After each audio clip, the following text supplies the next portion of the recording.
Hello everybody and welcome to our chat today on developing self-esteem, self-contentment and resilience in your child. Thank you so much to Wicklow Library in association with Healthy Ireland for inviting us to have this conversation. My name is Linda Breathnach and this is Melissa Moore. We're both therapists with 7 children between us. Melissa, would you like to say a little bit about yourself? Hi Linda, thanks for that. Hi everybody, my name is Melissa Moore and I'm an accredited play and creative arts therapist based in County Meath. So I work with children from the age of 3 right up into the teenage years who present with emotional and behavioural difficulties. I also work with their parents around supporting them about how to manage things at home and giving them tips and tools and ideas. I do lots of work with other parents around supporting them around their parenting and you know, sometimes we all need a bit of a dig out and a bit of a hand. So it's just, you know, bridging that gap, I suppose, with the parents. Lots of different types of workshops going on, some wellness workshops for corporate businesses who are supporting their employees while they're working from home, and lots of various different types of workshops for teachers and for children themselves when we're in more normal times. So that's me. I've been in the business, I suppose, for over 25 years at this stage. So I've been working with children and families since then. And as Linda said, I'm a mum of 3 as well. So that's me. So maybe Linda, you can tell our viewers a little bit about yourself. Thanks, Melissa. And like yourself, working with clients, couples, individuals and groups for over 20 years. So we're probably around the same age and we've taken different paths. We're from the same area originally, but we've got to know each other properly in the last year or two. And it's lovely working with you. So what I do is I work with the adults. I work with over 18s. I'm a counsellor, psychotherapist accredited by the IACP. As I said, I work with couples, individuals and groups, and more recently I've been supporting employers, offering corporate workshops, supporting them and supporting their employees in getting to grips with all the kind of mental health and well-being challenges, the emotional challenges of all that we're going through at the moment. And I love my job. So today we're here talking about self-esteem, self-contentment, resilience in our children, and what a worry, you know, they've been through so much change. They certainly won't be accused of being a snowflake generation, that's for sure. But just to talk about even self-esteem and resilience, they're 2 terms, they're used a lot at the moment, but some people get them mixed up or can't really tell the difference between the 2 of them. What's the difference, Melissa, between self-esteem and resilience? I suppose, Linda, you're right. They're kind of words that are thrown out there together. They are very different, but one leads to the other. So self-esteem is really about, you know, how a child feels about themselves. You know, do they believe in themselves? Can they achieve things? You know, are they happy with themselves? Can they be effective? Do they feel accepted? So that's what self-esteem is, and it's through those situations that they're provided with in life that you develop self-esteem. It's not something that you're born with, no more than you're born with happiness or anger or anything else. It's something that we I suppose we can teach our children and we develop right throughout life and improve on it. So it's looking at things around, you know, giving them opportunities where they can master things, so they can manage to do things where they learn they've got the positives come from more about the attempt in doing rather than the outcome in doing, and where they feel like they're accepted by a parent. So typically children with good self-esteem might be those who are valued, who are accepted, they feel confident in their abilities, they're proud of themselves. They don't shy away from new things. They'll give new things a go. They're prepared, I suppose, for those everyday challenges. And they would have lots of positive thoughts and comments maybe to say about themselves. I suppose the main difference then is, you know, with resilience is that we have to have good self-esteem to be able to be resilient. Okay. So if you have a child that has good self-esteem, they will then be able to develop resilience. So in short, I suppose resilience it's like the bounce back factor. So it's like, as I was saying to you earlier, Linda, it's like if you remember the Slinkies, where you had the coil and you stretched it out, and when you pull it, it's even, and when you let one side go, it bounces back. So that's kind of the visual that I use to describe, and I suppose it's to bounce back, the child's ability to bounce back from traumatic or upsetting events in their lives. There might be really big things like death or loss, or they could be other things that maybe might have happened in school, like there might be a fight in the yard, or somebody might tease them. So will they go back to the yard again? So that's the resilience part. It's not always easy for children, and it's it's the bounce back isn't always easy, but it's those kids that do it, and that's the resilient part. And I suppose the research would tell us that children who develop resilience are the children that have one really good positive relationship in their life. So it may not necessarily be the parent that's at home with them. We could have other children that might be in the care setting, say, for instance. So it could be the foster carer. It could be children who have a really good, healthy relationship with a teacher or a sports coach. It's somebody that's there consistently for them, that accepts them for who they are, who doesn't push them beyond their ability, who loves them, I suppose, unconditionally. Right. And lets them know. So it's one thing, we might think we love them unconditionally, but it's given that message across the way as well. That, and I'm just reminded of a conversation. I know I always say in nearly every talk, that phrase, you just want them to be happy. You just want your children to be happy. And I always say, I don't want them to be happy. I want them to know I do want them to be happy, but I know that's unrealistic and that could put pressure on them. I know it's okay. I want them to know it's okay to not feel happy sometimes, to find it hard, to miss your pals in school, or to be nervous about returning to school.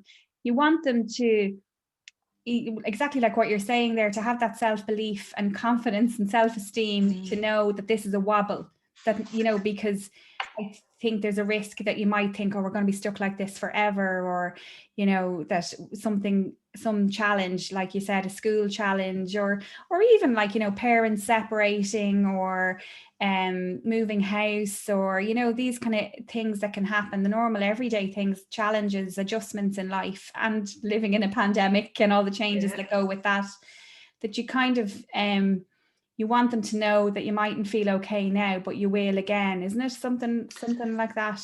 Absolutely. And I think, just jumping on something you said there, that, of course we all want our kids to be happy, but it's not possible to be happy all the time. Like that's not possible. And like, if a parent came to me and said, oh yeah, he's really happy, and he's a great week, and now blah blah blah, and if I said to them, well, can you give me a time where he was really unhappy and they weren't able to, my light bulb would be flashing in my head.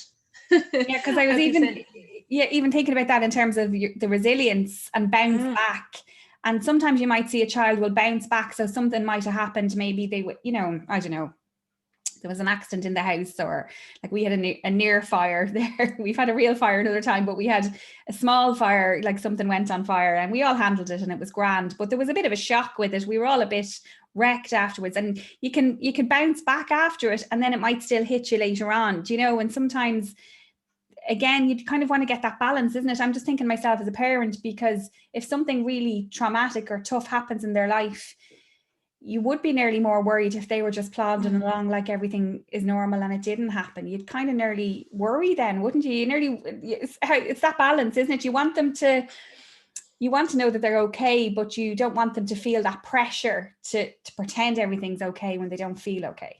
Absolutely. And I suppose the experience that pops into my head is when somebody passes away. You want your child not to bounce back for a little while, I suppose, and to grieve and to cry and to have those days where behaviors are all over the place. And it's once they get through that process is when they bounce back. Yeah. So, it depends on the level of, or the severity of the trauma, or it may not be trauma. It might just be a negative, something that has negatively affected them. As to how quickly they bounce back. But the ultimate aim or the ultimate goal is that they bounce back. So it may be a couple of weeks, maybe a couple of days, it could be a few months. But those children that haven't developed effective resilience kind of just don't ever come out of that, Okay.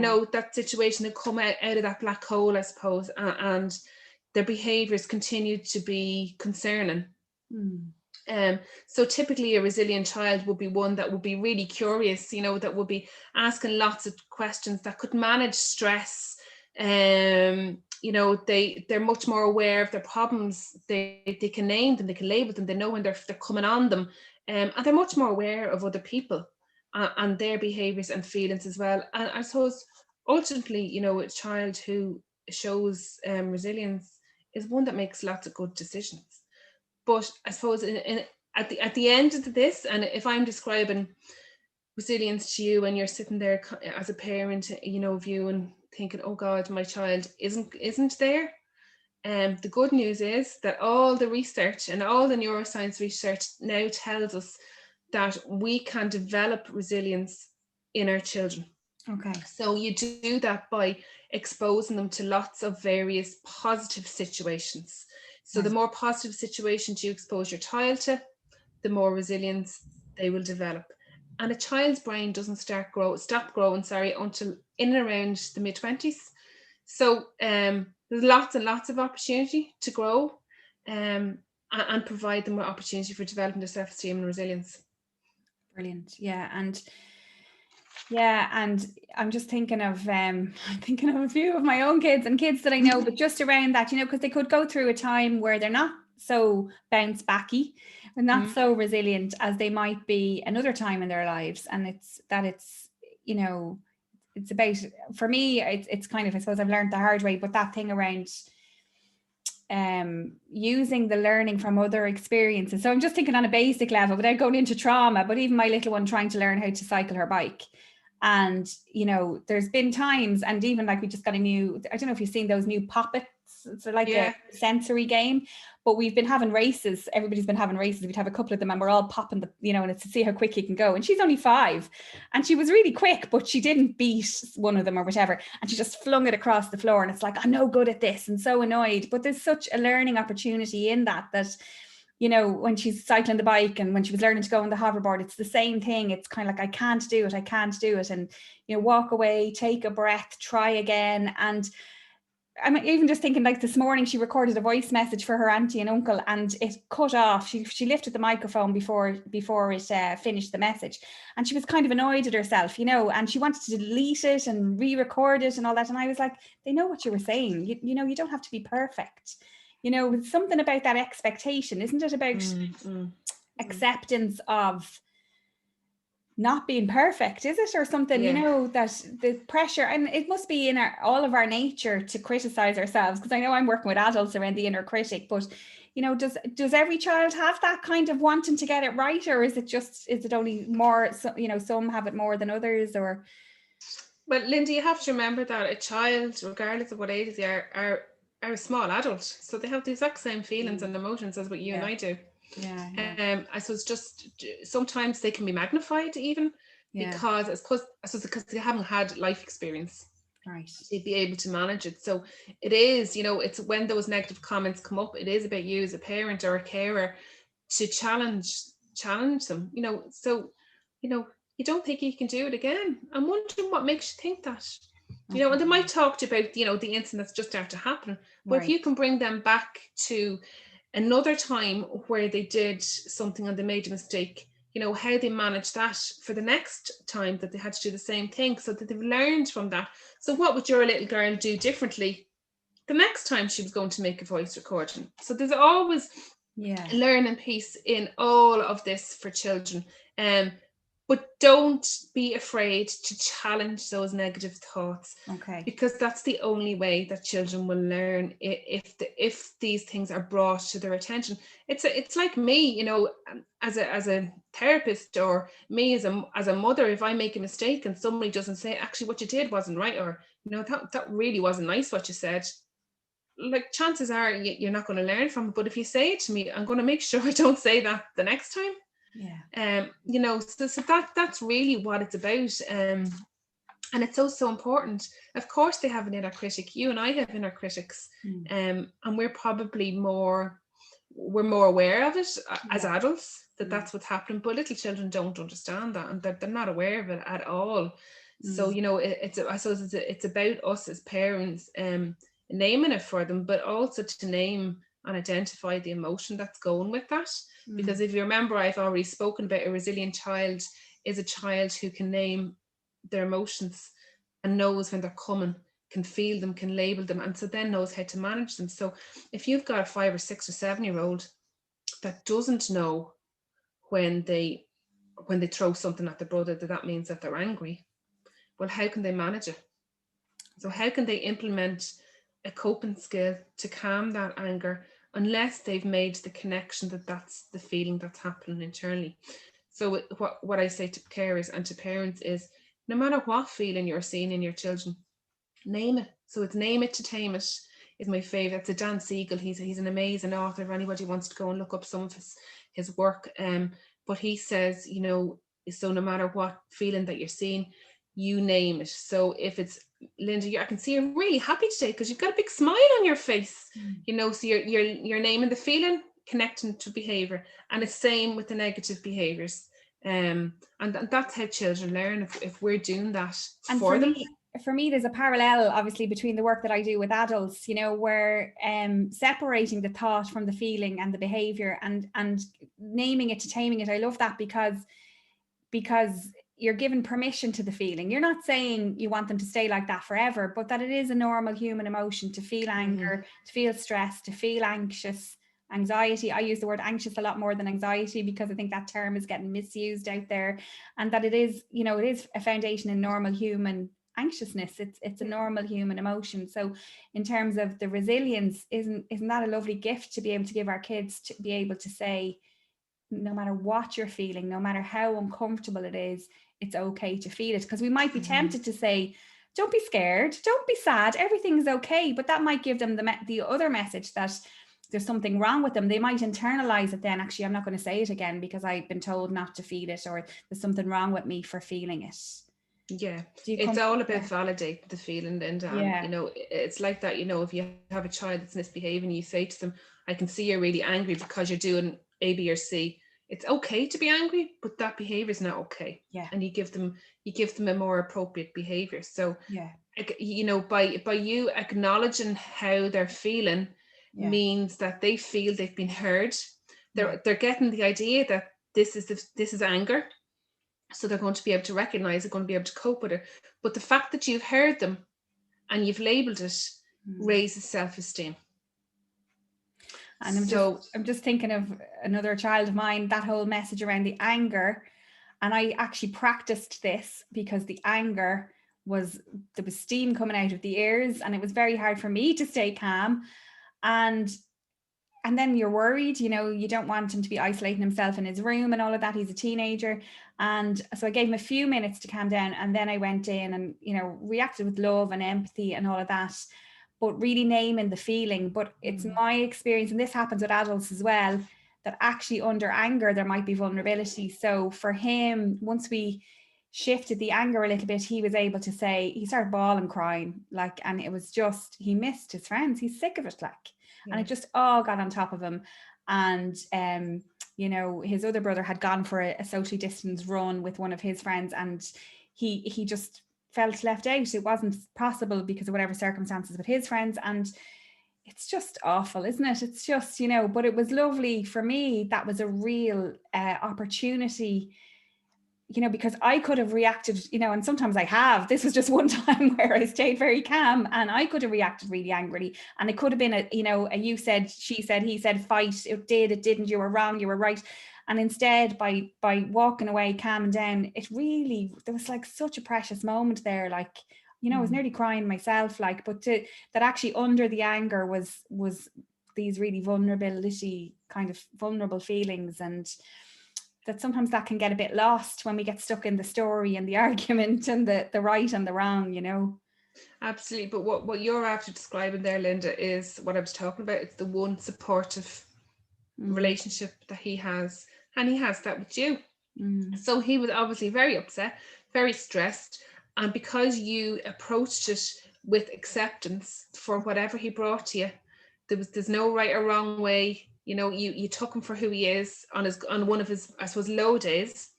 You gave him the message that he was accepted no matter what. And that builds resilience. But what you also did is, by approaching him with empathy and care and kindness, you reduced the stress hormones in his body. Okay. You know, and that's really, really important. Again, that's a tool they're managing. When I talk about it, when I cry and let it out, I'm reducing the stress. And it's stress in our children that does damage, I suppose, the over stress levels, and I often use the analogy of, the teen that's doing exams. Yeah. They put in so much work and so much study hours that they often kind of, once that stops and the exam is done, they fall to the floor nearly and get sick because, they've been running on adrenaline and stress the whole way through it. Yeah. So and I suppose that leads on to one of the other things I wanted to talk about in terms of how to develop. Okay, I'm sorry to interrupt you there, Melissa, but I have to say, I don't do that all the time. I'm not on any pedestal here as a parent who manages to stay calm in every angry episode, because it does come flying at you sometimes when you're in the middle of the dinner and you're juggling work and whatever. So that was just one example, but it's not always like that. But maybe that's why it struck me so much about how significant it was, because I'm not always on the ball to be able to give that full attention and that calm time. But I'm using what you always preach, which is the good enough. I'm just trying my best to be good enough. Yeah. And I was just going to say that why I raised that with you and point that out to Linda is because I'm no perfect parent. I've all the years of education behind me and I'm working every day with children, but I can tell you I make mistakes. I hold my hand up and I make plenty of mistakes. There's no book out there for parenting that we're given when we have a baby. So don't try to be perfect, because you'll fail. We'll all fail. There's no point. But what you did there, I suppose, is, you did something really positive. And there's lots of parents out there that have that inner critic inside and say, I'm not good enough. I don't know how to manage. I did that wrong. I should have said, I should have did. And we don't focus on the really good natural things that come to us. And that's one that you're just after indicating that I'm sure lots of mummies and daddies and carers and, aunts and uncles around the country are doing. And other little things, but it's about us focusing on that and telling our inner critic to go away and leave us alone. But it is, I suppose, one of the other things was about how to develop it, have that connection time. So create connection time with your child. And what I mean by that is that you're creating a couple of minutes in the day. And I know things are really difficult at the time. Lots of people are working from home, or they're in frontline services, or you might have somebody sick in the house. So don't have massive expectations of yourself in any of the things that I'm suggesting for parents to do. Just do what you can do and do your best and do whatever fits into your family. But creating connection time, it could be 2 or 3 minutes, laughing and joking while you're making the dinner, or it could be a half an hour in the evening going for a walk or playing a game with your child. It doesn't have to be anything major. The message is more important. So it's the quality of the connection time rather than the quantity. So the message in those few minutes you're giving your child, I am completely here for you. I'm totally present. This is me and you time. You can tell me anything you want to tell me and I will 100% listen to you. So it's about trying to, as hard as it is in today's life, it's about trying to switch off from all the other things or all the other stresses that are going on in your life for you and just giving your ultimate time to your child. And as I said, it can be 2 or 3 minutes of having a laugh and a joke, but it's the positive connect. It's the positive time that you're spending with them. I love that. And I think for me, it's, and maybe lots of other parents listening, it's that thing of, quality, not quantity. And I'm thinking of the inner critic that you were just speaking of there as well, that there's always more we could do. There's always, something, if we had the time back, that we could have changed and we could have. But there's also that risk with, and I'm just thinking again of the adults I work with, sometimes there's that risk of the inner critic feeding that thought of you're trying to build self-esteem and resilience in your children, but maybe we don't have the full self-esteem and resilience in ourselves. Maybe we haven't fully learned it. And it's very hard to teach that.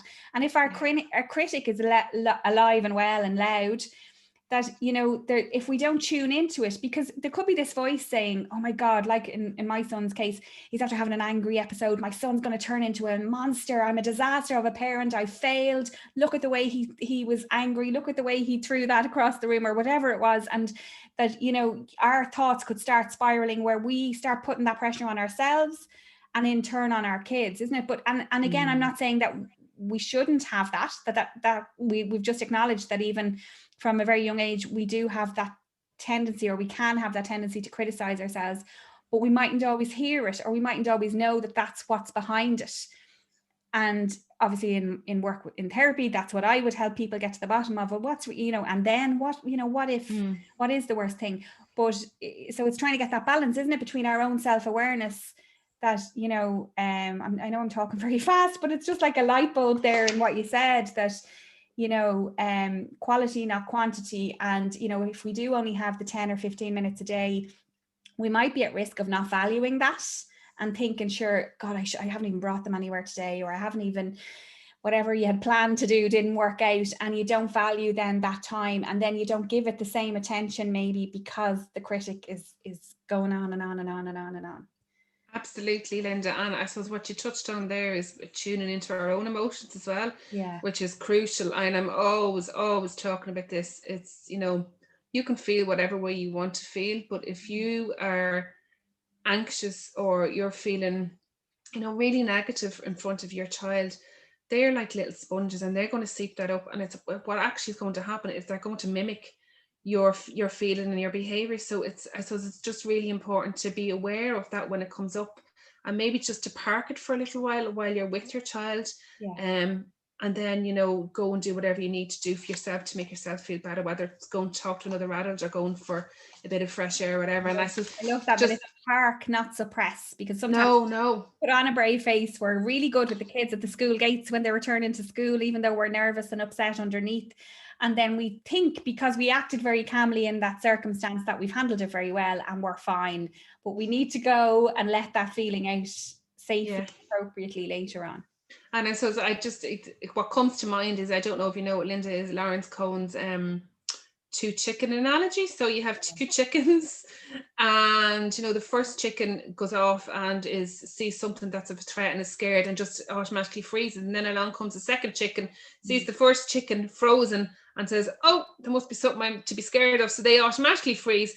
And if the two of them freeze together, so if a child and parent freeze together, they're going to stay in that way or in that presence for a longer period of time.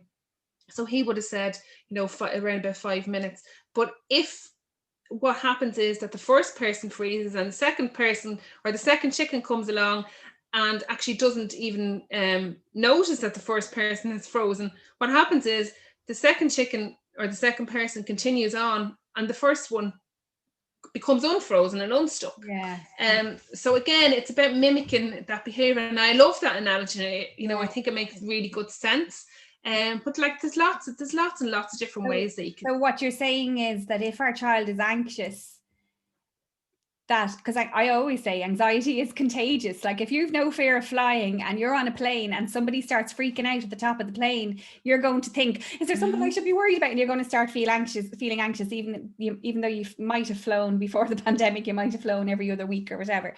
And I think our child, especially again, if we have our own vulnerability and our own kind of doubt inside around being good enough as a parent, if our child feels anxious and they say, you know, and I feel very passionate about that bit, actually. They might say, you know, I don't want to go to parties. The last time I went to party, this happened. And we can end up reinforcing that. Okay, well, look, you don't have to go. You know, they're not good with parties. I'm not going to let them go anymore. And God, what we'd do if we could have a party now. But, you know, we might end up reinforcing that anxiety because we feel anxious ourselves, or, you know, like that, you know, in their school, maybe they're being encouraged to, you know, I don't know, play in a different position on the field in their team, or to stand on stage and sing a song. And we might be tempted to put our anxieties on them and to say, or to hear their anxiety, like what you're saying in terms of the second chicken, that we might hear their anxiety and then feed it and actually go, you're right, I wouldn't go on stage either. And, you know, and then there's two people, like you said, stuck in that anxiety. Whereas, and I always use that analogy of the scary movie, and I've seen parents walk out when, you know, from a cinema when a scary part will come on a movie, go, that's inappropriate for my child, you know, even though it's totally universal or general PG, whatever, and they take the child out, and the child is left, they're left in the middle of the movie with that, you know, it might be an adventure or some scary, you know, there's always a wobbly part in the middle of every movie, the adventure part, and the parent takes the child out, and the child is left not knowing, did they get rescued? What happened? Did they, you know, come out the other end? Whereas I always say to my child, just wait for the happy ending. And she was watching the movie the other day going, okay, so what's the happy bit that's going to happen now? Because she didn't like watching whatever it was. But there's kind of a life lesson in that as well. Just hang tight, you know, it's not going to be like this forever, you know. And this is the research would tell us, you know, a child who can be optimistic about things is a child who's going to be much more resilient. So, you know, in that scenario where you might have a child who sees the glass as being half full, or half empty rather, when they see it being half empty, I suppose it's your job to try to bring in a scenario to make them actually have the opposite opinion. Because if they believe in optimism and believe it will work, I can do it, you know, it's going to be okay, then they're going to be much more resilient. And I suppose just to go back to, you know, the anxiety piece, Linda, there, like I would say that 9 out of 10 children that I see with anxiety also have an underlying low self-esteem. So for me, they 100% go hand in hand. Well, that's just my personal experience, but I suppose, you know, I've been at this kind of work for quite a long time, and that's what I have observed. So it's really important. Yeah. So if you, even if you're trying to not feed the anxiety, you're trying to address the anxiety with your child, but what you're saying is, if using these tools to try and build their self-esteem simultaneously, subtly, not as a big announcement all the time, but consciously constantly reinforcing that kind of positive message. I believe in you. You've got this. You're going to be okay. You don't have to be perfect. You know, you'll get through this, whatever it is. That's it. And it is a subtle thing. So it's like, you know, having a really good routine at home, having really good boundaries. So if you know, if I do A, mommy is going to do B, you know, to discipline me, or if this happens, then I'm going to lose out on, you know, X, Y, or Z. And I suppose what they learn from that is that they've I suppose an inbuilt sense of security comes from that, because I suppose they know where the line is and how far to push things, and they know that things are very predictable no matter what they do. And I suppose if you look at the world at the minute, there's not a whole lot that's predictable. Only really what's inside your house. After that, there's nothing. So if you can provide a really predictable, stable, secure environment for your child at home, then you are building self-esteem even from doing that. So enforcing your rules and your discipline, you know, having your basic kind of bedtime routine and your morning time, nothing like set in stone or stringent. So boundaries, really, isn't it? Boundaries, healthy boundaries, yeah. And I suppose the other thing which comes up a lot of the time is, for me, is the helicopter parent. And I suppose just to explain to people what that means, it's kind of, you know, say for instance, you're up in the playground with your little ones and you're the parent that's hovering around the whole time. Is she okay? God, is she okay? Does she need help? Is she going to fall off? Don't go up that big witch's hat, or don't climb up that tree. And again, it's back to wrapping your children up in cotton wool, but it's also your emotion. So it's your anxiety around that. And I suppose if your child picks that up, he or she is going to say, okay, I'm not going to try climbing up that tree because there must be something really bad about that, because my mommy is having a meltdown over there. But what you want to do is you want to actually be providing your children with these new experiences, risk-taking behaviors. And obviously I'm not talking about massive risk taking as we would in terms of later on in life. Risk taking, exactly. Kind of a paradox, but that's how they learn from their mistakes. And that's it. That they don't learn. If we wrap up in cotton wool, they're never going to learn how they can do things better the next time, or learn the lesson from the previous time to make things better for themselves. And it could be the simple thing in the yard about being brave enough to go over to another little boy or girl and introduce themselves. if there's so much fear and anxiety built into them around that, because they haven't been allowed to climb up the tree or the witch's hat in the playground, then they're not going to be brave enough to be actually able to do that. So they're going to be a child who's sitting in the yard by themselves because they don't believe in themselves, because they haven't been provided with those opportunities to try out new things. And it can be little things like, asking your older child to go down to the shop and buy a pint of milk for you, that they develop that confidence in themselves, that they can interact and they can do things when you're not there to do it for them. Yeah. So it's, don't do everything for your child. So even from a young age, it's get them to get their own cereal and their bowl out of the press. Get them to pick up their dirty clothes off the floor, or, when they're going into the teens, or show them how to use the washing machine, show them how to cook a dinner, because you're not going to be around forever. And we need to have children that are able to do simple, basic tasks for themselves. But also, aside from that, the underlying message under that is mastery. So I can master this, I can do this, I can achieve. And the more of those chores that you give your child, and opportunity you give your child, is you're feeding their self-esteem, which feeds the resilience. Mm-hmm. So it's all kind of a knock-on effect. So everything you do throughout your day at home with your children is providing opportunities. You may not even be aware that you're doing it. And there's lots of opportunity during lockdown with that, more than ever, because we're not flying by the seat of our pants. We have a bit more time to, I know my 9-year-old has been learning how to boil an egg this morning, and, that type of thing, just to, to do it safely. We have a little bit more space in our heads to be able to share that. But the other thing is that I'm noticing about that, and in the context of resilience as well, is the progression, not perfection. So whether it's recording that voice message like my little one earlier, or, the boiling the eggs, there was a risk by me leaving him to it that he might overboil them and then they'd be hard and he wouldn't like them. But that kind of, well, then we can use them for salad later. We can use them for hard-boiled eggs, for egg mayonnaise or whatever. But that kind of letting them free to not get it perfect and not criticize and kind of biting your tongue, if they didn't do the dishwasher properly, or if they missed the corner in the hoovering, or... So while we're trying to encourage them to engage in the chores in the house, they might not do it our way perfectly. Exactly. And it's all about the effort, the attempt. That's the piece that you're going to acknowledge. I see you tried really hard when you're doing the hoovering. You're not going to say, I can see you tried really hard, but you missed a huge big spot over there in the corner. You're going to ignore that. Hard not to say that. It is super hard. Super hard. And the other trick is if we try and swap the but for an and. Yeah.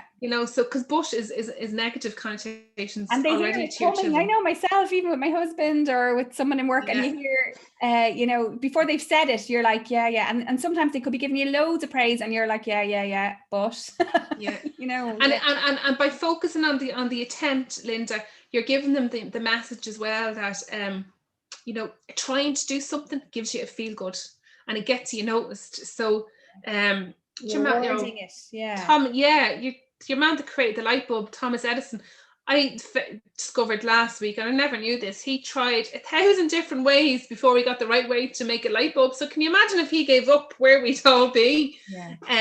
So it's about the attempt and the mastery, and each time we try something, it gets better and it gets easier for them.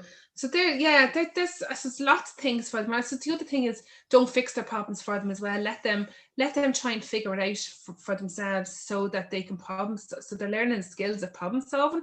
And obviously you can be there if they're not able yet to solve the particular problem, that you can be there to offer suggestions. I think it's a great example of that, isn't it? When you're tempted to just run down and ring the teacher and get them to sort out whatever episode happened in the schoolyard. But we're missing an opportunity there. We're really missing a trick. Whereas talking about it over the dinner table and saying, well, what do you think you could say to your friend tomorrow to try and resolve it, or whatever. Or how about trying this? Maybe that might work for you. Rather than you saying, well, I think you should do it this way. So don't kind of try and enforce your opinions on them. You can give them your opinion, but you can do it in a subtly different way that is a little bit more positive to them. So it's about, do you think you could try that?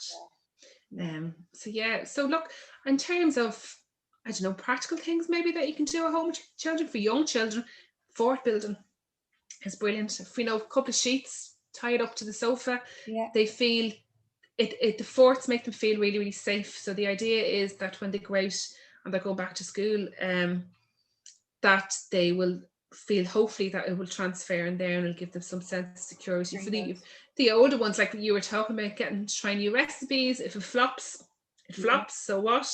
We'll do something different the next time. Let them climb those trees and the witches' hats. Get them to go across when they're allowed, when we're out of lockdown, get them to go and call for their friends. So, some children might be afraid to call for their friend, or they won't want to come out with me, and they might sit and wait all day for them to call for them. So it's about taking the initiative. So again, it's the feel-good factors. Yeah. You can send them down to the shop to get your little message. They're learning all that community involvement and the social skills around that. The big one, I love this one, is get them, so set them a target of doing something kind for somebody every day. Lovely. So making a sandwich for your brother, or making a cup of tea for your mammy, or going and getting the neighbours shopping for them, whatever it is. It's those feel good hormones that are released in your child's body. So again, it's been accepted, been valued, I can do. So all those messages from something so simple. And this is a scoring system. So this is a really good one, and you can use this for any kind of situation or emotion. So it's that you say to them, okay, on a score of 1 to 10, 10 being the highest and the best and 1 being the lowest, how happy are you today? How good do you feel about yourself today? And they might say, oh, I feel 3. So quite not too great about themselves. So then again, you're back in there and you're challenging that. So I wonder why you feel 3 today. What's happened that's making you feel like that? And let's see, can we do anything to get you up to a 5? So you're setting a little target for them, but it just gives you an insight into how your children are feeling. So if they have a day that they're angry or they're worried, that you could use that scale as well. And I suppose the other thing is just to try and end your day on positive. So try and get them to think about something positive that they've done during the day, or something that they really enjoyed. It could be something really small, that they watch their favorite TV program, but end the day on the positives as opposed to the negatives. Yeah.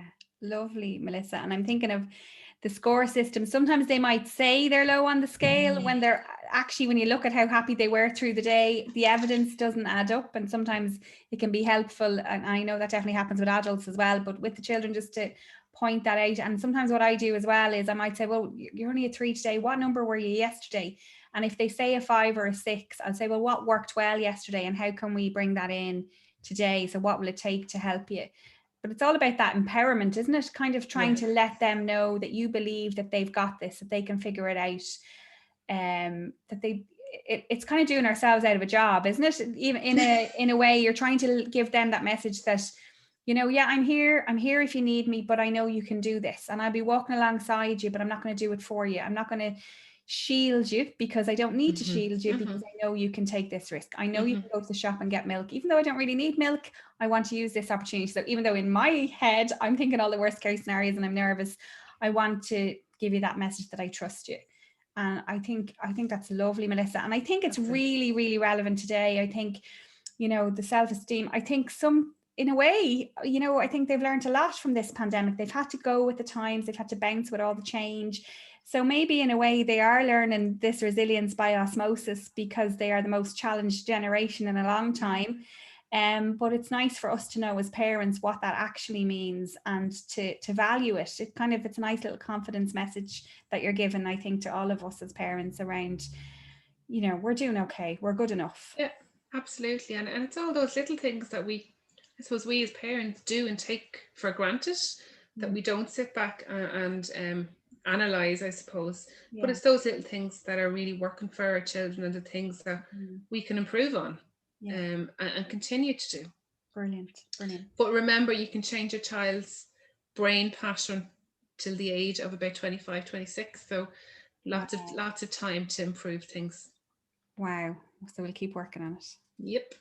Any last message, Melissa? That's brilliant. I think that the last message really has to be is there's no such thing as a perfect parent. I love it. And no such thing as a perfect child. Nope. No. Let us all off the hook. Brilliant. Thank you so much, Melissa. Thanks again to Wicklow Library and Healthy Ireland for having us. I really enjoyed the chat, and I hope you got something from it too. Thank you.